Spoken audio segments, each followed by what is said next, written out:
어떻게 이해하시면 되냐면 노상원 자폭조끼 있지 않습니까? 폭탄조끼. 네. 폭탄조끼. 폭탄조끼. 그 폭탄조끼가 폭로됐을 때 누군가 제보가 있었다. 그 제보자시죠.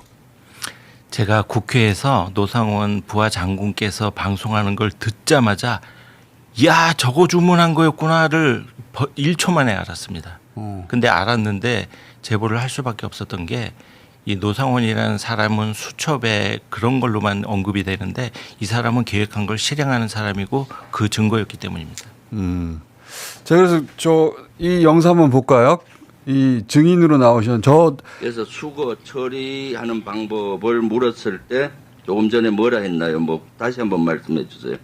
어떻게 수거하는 거예요? 노사령관 말로는 폭파 조끼를 그러니까 우리가 거기 방탄 조끼나 이런 걸 입기 때문에 폭파 조끼도 같이 만들면 됩니다. 폭파 조끼를 입히고 그게 또 사거리가 굉장히 뭐 수십 킬로 뭐 이렇게 먼 거는 뭐 100킬로, 200킬로 가는 그런 기술이 있었기 때문에 필요시에 잡힐만 하면 보고 흔적을 없애는 뭐 그런 지시였는데 그게 이런 거잖아요. 북파공작원에게 북한에 가서 공작을 하고 돌아올 때 우리 요원인데 증거를 없애기 위해서 그 임무에 성공한 우리 요원들 폭파시켜서 없애버리는 조끼. 맞습니다. 그런 조끼를 입히고 시댕에 옮기려고 했다. 네. 라고 하는 사실을 알고 그걸 제보하시는 거죠. 네.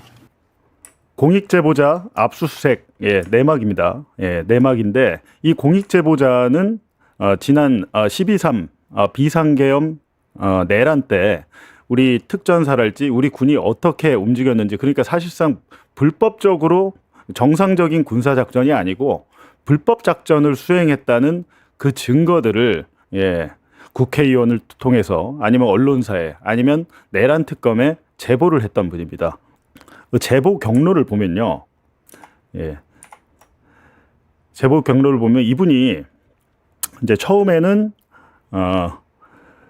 이 어떻게 보면 그 우리 특전사나 우리 그때 당시에 이제 국회로 출동했던 부대의 움직임이 담긴 자료를 취득했습니다. 이분 그러니까 제가 이제 조금 민감한 게 있고 이 회사가 지금 어마어마하게 큰 타격을 받았잖아요. 일단 경찰 수사를 받고 제가 볼 때는 무죄인데 무죄를 받기까지 수년이 걸리는데 그 사이에 회사는 망합니다. 잘못하면 좋은 일을 하고도 회사가 망해야 하는 이런 현실. 그러니까 어찌됐든 그 당시 국회로 출동했던 계엄군의 이동 동선이랄지 당시 헬기를 타고 계엄군이 707 뭐 갔잖아요. 근데 그 헬기의 경로가 헬기에 정상적으로 우리가 서울에서 헬기를 아무데나 갈 수가 없습니다. 하늘이 뻥 뚫렸다고 갈 수가 없고 정해진 루트로만 가야 되는데 그날 헬기가 우리 방배동이랄지 우리 주택 밀집 지역에 그냥 막 급하게 날아갔더라고요. 이제 그런 사실들. 그러니까 당시에 군의 출동이 정상적인 군사 작전이 아니었다는 내부 자료를 이분이 취득해서 제보를 한 거죠. 언론사에도 하고 특검에도 하고. 그래서 12.3 비상계엄 당시 특정사의 이동 경로 같은 중요한 정보를 제공을 했습니다. 그런데 지금 경찰의 그 압수수색 영장을 제가 보니까 마치 그 이런 군의 서버에 접속해서 그거를 캡처한 것처럼 했지만 그게 아니고 이분이 이제 그 관련한 장비를 납품하고 관리를 하다 보니까 가서 목격을 한 거잖아요. 그 이전부터 그랬던 것도 아니고 12.3 당일에 그 자료만 본인이 숙지를 해서 그거를 재현을 했더라고요. 자료로 재현을 해가지고 당시에 이제 국회의원실 보니까 제가 모두 3개의 국회의원실에 제보를 했습니다. 3개의 국회의원실에 제보 내용을 확인한 후 자료를 전달했다. 자료를 전달했다. 근데 중요한 것은 당시의 제보자가 내란 특검이 그때 누구였죠? 조은석 특검이었잖아요. 이 자료가 너무너무 중요하기 때문에 이 내란 특검의 조은석 특검과 특검보와 통화를 합니다. 통화를 해서 1시간 동안 이 자료의 의미에 대해서 설명을 해줘요. 근데 이게 이제 사실상 좀 기술적인 거니까 잘 이렇게 특검보나 특검이 이렇게 구체적으로 이렇게 뭐 이렇게 딱 이해는 안 됐던 모양이에요. 그렇다 보니까 제보자가 내란 특검에 이 자료를 직접 넘기진 못하고 어떻게 됐냐면 이 국회의원실 제보자로부터 자료를 받은 국회의원실이 내란 특검에 자료를 전달한 겁니다. 그래서 당시 이 특전사 등 군의 움직임이 정상적인 군사작전이 아니었고 비정상적인 출동이었다라는 입증을 하는 자료를 내란 특검이 확보를 하고 수사에 활용을 해요. 근데 문제는 이제 여기서 생기는 거죠. 제보자의 압수수색 배경을 이제 볼게요. 보면 내란 특검이 이제 이분의 자료를 받아가지고 어찌됐든 국회의원실로부터 받아서 수사를 한 다음에 내란 특검을 마칠 때 이 제보자의 혐의 군사기밀 아니야? 라고 이제 아마 근데 제가 추론하기로는 당시에 군 검사들이 파견이 나가 있었으니까 야 이거 군의 위치나 동선은 군사기밀이야. 근데 이거를 왜 내란 특검이 갖고 있지? 라면서 이 제보자에 대해서 군사기밀보호법 위반 혐의 로 해가지고 이걸 통보를 하는데 어디다 주냐면 경찰에다가 줍니다. 그래서 어제 압수수색한 주체가 특검이 아니고 경찰 국가수사본부가 무려 30명의 수사관이 나와서 압수수색을 한 거죠. 근데 경찰이 영장 청구를 직접 할 수 있습니까? 경찰은 신청을 해요. 신청. 영장을 청구할 수 있는 거는 검찰밖에 없습니다. 검사의 영장 청구권은 독점권이잖아요. 근데 법원에서 이 영장을 발부를 해줬는데 제가 한 가지 되게 특이한 점들이 있더라. 여기에 보니까 라는 겁니다. 영장에 어떤 특이한 점이 있느냐라고 봤을 때 이 압수수색 영장을 제가 이제 그래픽으로 재구성을 해봤어요. 근데 혐의를 보면 군사기밀보호법 위반으로 돼 있잖아요. 정보통신망법 위반 여러 혐의를 적용해가지고 자택과 사무실 등 관련 장소를 했는데 압수할 물건은 우리 군에서 쓰는 위성통신 단말기랄지 뭐 이분이 사용하는 저장장치, PC 문서 파일 등 어마어마한 양을 아주 장시간 동안 압수수색을 했다는 겁니다. 근데 그러니까 영장에 적힌 핵심 범죄 사실 보면 이 제보자가 군용 위성망에 무단 접속을 해서 본인의 이제 장비 유지 보수 권한을 이용해서 군이 쓰는 위성 단말기, 군용 정보통신망에 무단 접속을 했다. 근데 무단 접속을 한 게 아닙니다. 이게 압수수색 영장 나올 때 판사는 영장 내용만 보고 영장을 발부를 해주는데 혹시나 이 압수수색 영장에 거짓말이 섞여 있더라도 판사는 이걸 판단할 수가 없어요. 그래서 법원이 자판기처럼 99%입니다. 영장 발부율이. 100%, 그러니까 검사가 저 100개 할게요라고 하면 100개를 다 내주는 영장은 제가 본 적이 별로 없는데 거의 조금 지우더라도 야 100개 중에 한 70개는 영장 압수수색을 해라라고 법원이 발부를 하거든요. 근데 이분이 어찌됐든 여기서 이제 접속을 해서 당시 12.3 계엄 당일에 우리 군의 동선을 파악하는 자료를 본인이 이거는 이제 딱 봤을 때 비정상적이고 군에서 숨기고 있으니까 이거를 이제 접속을 해서 자료를 이제 영장 내용에는 복제를 했다고 돼 있잖아요. 복제를 한 게 아닙니다. 복제를 한 게 아니고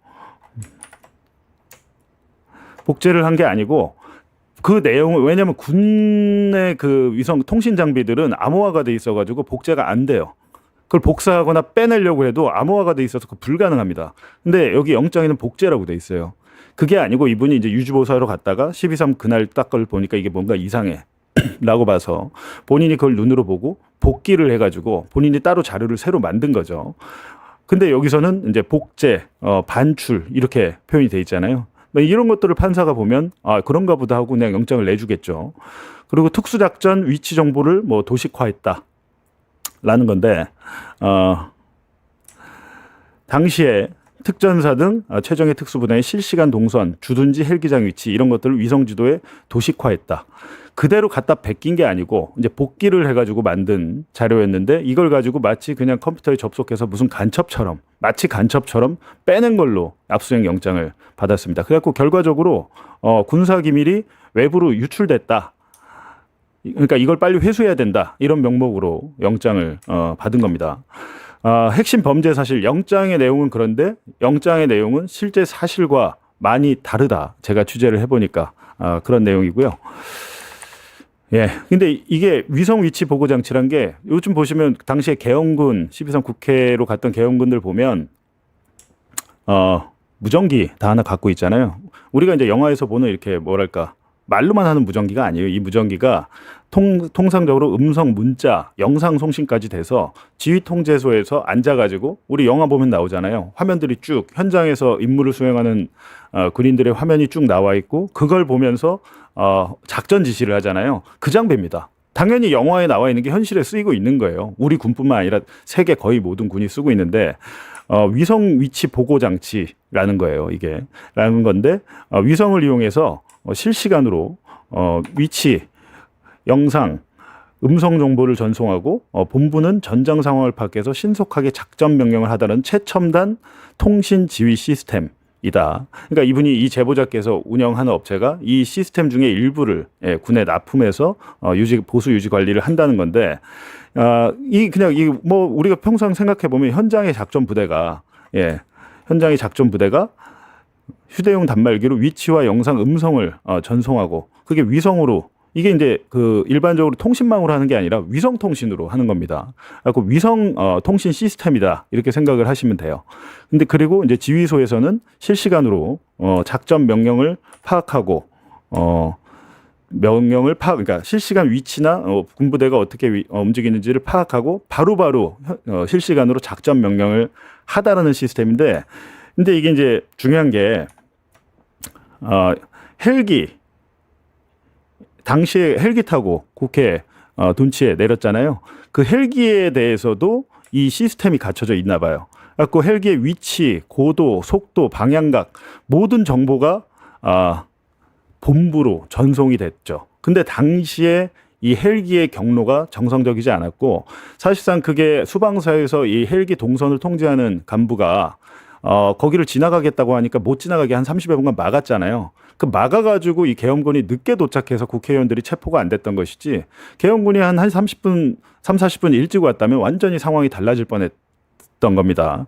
근데 이 헬기가 정상적인 군사작전의 경로를 따르지 않고 정말 이게 국회로 빨리 가기 위해서 가서는 안 될 경로로 불법 무단 경로로 국회에 갔다는 사실이 이 제보자의 자료를 통해서 특검으로 넘어가서 입증이 됐다는 거거든요. 근데 이렇게 중요한 걸 했고 또 여기다가 뭐까지 했냐면 여러분께서 기억하시지만 노상원이 정보사령관을 할 때 폭탄조끼 HID 요원들에게 폭탄조끼를 입혀가지고 폭사시키려고 했다라는 그 증언이 있었고 그걸 뒷받침하는 실물 복제품이 있었습니다. 당시에. 그래갖고 이제 제보자의 압수수색 영장을 봤더니 이렇습니다. 그러니까 지금 여러분께서 조금 전까지 보신 거는 통신 장비의 위치 이런 거 군사 기밀 정보를 빼내 가지고 결과적으로 그게 특검으로 갔다 이렇게 된 거예요. 근데 특검에서 사실은 정상적인 압수수색을 제보를 받았으면 이 제보자를 공익 제보자로 신분을 보호해주고 압수수색 영장을 받아서 가서 특검에서 가져오면 되는 거거든요. 근데 그런 절차를 안 거쳤던 것 같아요. 안 거치고 엉뚱하게도 제보자를 범죄자로 만드는 상황이 됐는데 지금 아까 그 통신 장비와 그 부대의 위치 정보뿐만이 아니고 여기 보시면 노상원 회로도라고 보이시죠? 노상원 회로도. 예. 노상원 회로도. 이 노상원 회로도가 바로 그겁니다. 예, 노상원 회로도가 그 폭탄조끼에 있던 그 회로도. 이 폭탄조끼 설계도 위성 전화로 돼 있었잖아요. 북한에 가 있는 HID 요원을 어떻게 원격으로 폭사를 시킵니까? 그 폭탄조끼를 그 요원의 위성 전화에 신호를 연결하게끔 해가지고 전화가 딱 걸려오면 조끼가 터지게 이렇게 설계를 했는데 이게 실제로 있었던 일이에요. 이 부분도 사실은 이 공익 제보자가 알려주지 않았으면 예를 들면 노상원 수첩 같은 게 지기현 재판부에서는 노상원 수첩을 증거로 인정하지 않았지만 이진관 재판부에서는 노상원 수첩을 아주 중요한 증거라고 인정을 했어요. 특검이 사실은 제대로 그때 수사를 못했고 지금 종합특검이 또 노상원 수첩을 수사하고 있지만 진척이 잘 안 되잖아요. 근데 제가 그때 말씀드렸지만 노상원이라는 사람은 본인이 정보사령관에 있었을 때 자기 부하를 원격으로 폭사시키려고 했던 놈이야. 따라서 노상원 수첩에 뭐 백령도에서 배를 폭파해서 뭐 체포한 사람들 다 죽이고 이런 것들이 현실에서 일어날 수 있는 일이고 노상원은 진짜 하는 놈이야. 라는 것을 방증하는 게 노상원 정보사령관 때 그 폭탄 조끼 그 사건이었잖아요. 근데 이거에 대해서도 실제로 샘플이 만들어져서 정보사에 납품이 됐다는 것을 이 공익제보자의 제보와 폭로를 통해서 처음 확인이 됐던 겁니다. 이렇게 중요한 역할을 한 공익제보자를 지금 어이없게도 내란 특검이 범죄 혐의를 만들어서 경찰에 통보하고 경찰이 지금 어제 압수수색까지 펼쳤고 이 제보자가 다니는 회사는 지금 망하게 생겼다. 망하게 생겼습니다. 누가 이제 쓰겠습니까? 야, 저 사람 뭐 유출하는 거 아니야? 그게 아니고 평소에 그런 일을 마치 이 사람을 압수수색 영장에서는 간첩처럼 묘사를 해놨는데 그게 아니고 12.3 비상계엄 당일에 그 계엄군의 정보만 본인이 복사한 것도 아니고 그거를 이제 보고 본인이 다시 복기해서 시각화해서 내란 특검과 국회의원들에게 제보를 했는데 거기에 대해서 지금 경찰이 압수수색하는 게 과연 맞는가라는 생각이 듭니다. 최근에 지금 홍장원 전 국정원 1차장에 대해서도 그렇고 지금 여러 가지 누구죠? 조성현 대령에 대해서도 그렇고 내란 특검이 지금 하고 있는 일들이 진짜 저는 쉽사리 납득은 되지 않는다. 근데 그나마 지금 이분은 어제 살다가 여러분 이렇게 멀쩡하게 평온하게 살다가 압수수색 한번 당해보세요. 얼마나 당황합니까? 엄청나게 당황하고 그나마 이제 말씀하시는 거는 이 제보자가 저희 압수수색 영화를 한번 보셨었대요. 그래가지고 이제 그 압수수색 과정에서 저랑 전화 통화를 한번 할 일이 있었는데 당연히 본인이 죄를 지은 게 없고 이거를 무슨 어디다가 적국에 넘기려거나 그런 나쁜 목적으로 한 게 아니잖아요. 공익제보의 목적으로 했는데 내란 특검에서 공익제보자로 이제 지정을 좀 미리 해놨으면 지금 수사를 받아도 무혐의로 그냥 끝날 텐데 내란 특검이 그런 공익제보자 지정은커녕 범죄 혐의를 만들어 가지고 경찰에 사건을 넘겼더라. 그게 이번 압수수색 사태의 전말이고 중요한 것은 지금 국회의원들 지금 민주당 국회의원 세 분입니다. 이 국회의원 그 중에 한 분은 지금 국방부 장관이에요. 안규백 국방부 장관이 당시에 의원이었을 때 이분이 국방위에 있는 세 명의 민주당 의원들 의원실을 찾아가서 이 자료를 넘기면서 상세하게 설명을 했던 겁니다. 이게 좀 기술적으로 어렵다 보니까 굉장히 받아들이기 힘들잖아요. 어찌됐든 그 의원실에 이 자료가 넘어갔고 그 의원실을 통해서 특검으로 자료가 갔는데 그렇다면 그 민주당 국회의원실들은 책임감을 가져야 될 것 같습니다. 그 새 의원실이 모여서 대책을 좀 마련하고 필요하다면 국회 기자회견을 하는 게 맞을 것 같다라는 생각이 듭니다. 답답하죠. 많은 분들께서 지금 답답하고 있는데 이번에 이제 사용된 영장, 이번에 청구된 영장을 보고 제가 좀 깜짝 놀란 게 이겁니다. 왼쪽이 지금 보시는 왼쪽이 저에 대한 압수수색 영장이에요. 보시면 저에 대한 압수수색 영장은 이렇게 삭선이 있잖아요. 여기 지금 이렇게 선이 그어져 있잖아요. 이게 뭐냐면 판사가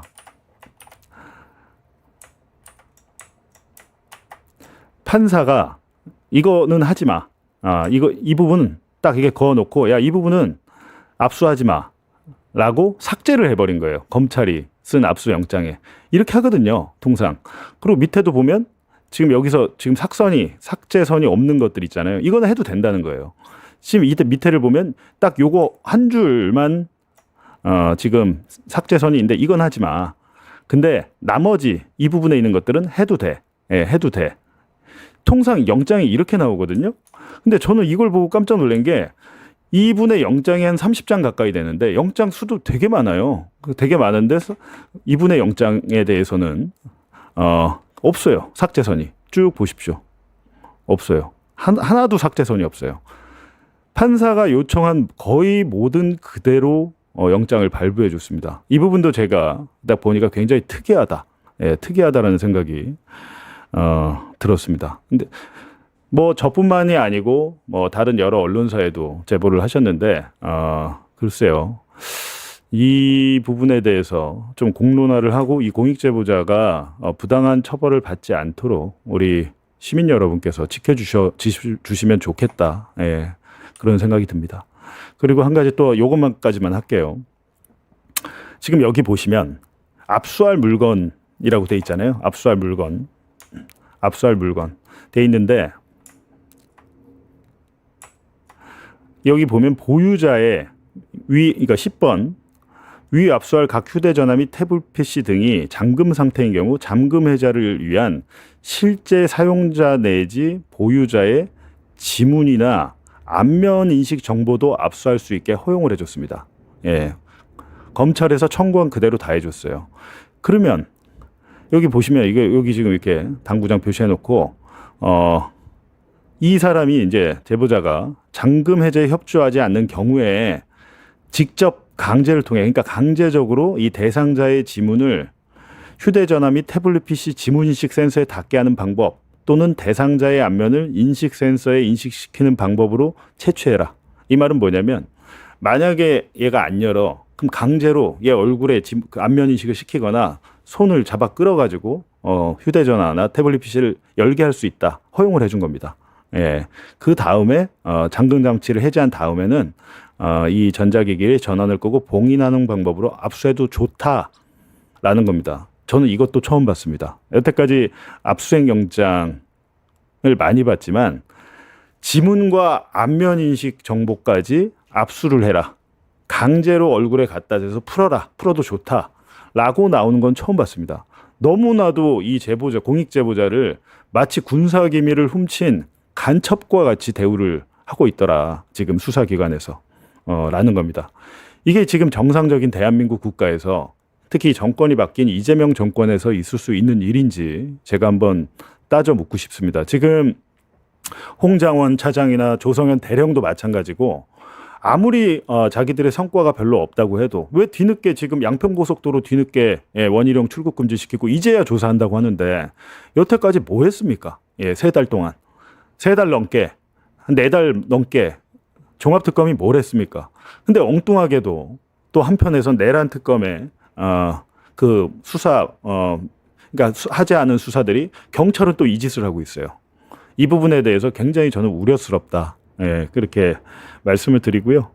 사회의 부정부패나 권력형 비리를 용기 있게 세상에 알린 공익제보자가 박수를 받기는커녕 도리어 수사기관의 핵심 타깃이 되어 집과 사무실을 샅샅이 털리는 황당한 상황이 벌어지는 이 상황이 이해가 되시나요? 이번 압색은 본질을 흐리고 있습니다. 제보자가 폭로한 범죄 사실의 진위를 밝히는 데는 전혀 관심이 없고 대신 누구와 모의했냐, 제보 파일은 어떻게 빼돌렸냐 라며 제보의 동기와 유출 경로만을 문제 삼아 압수수색 영장을 집행합니다. 컴퓨터 하드디스크와 스마트폰을 압수하는 과정에서 본질과 아무 상관없는 개인 프라이버시나 사소한 꼬투리를 찾아내어 공익제보자를 마치 대단한 음모를 꾸민 범죄자처럼 낙인 찍고 여론을 호도합니다. 진짜 죄를 지은 권력자는 법망을 교묘히 빠져나가고 공익을 위해 입을 연시미는 가혹한 법의 심판대에 서게 되는 주객전도된 사법 현실을 제대로 보여주고 있는 거 아니가 하는 생각이 듭니다. 여러분의 생각은 어떠신가요? 이러한 상황이 불합리하고 공익제보자를 보호해야 한다고 생각하시는 분은 구독과 좋아요로 이 영상을 널리 알릴 수 있게 도와주시길 간절히 부탁드립니다.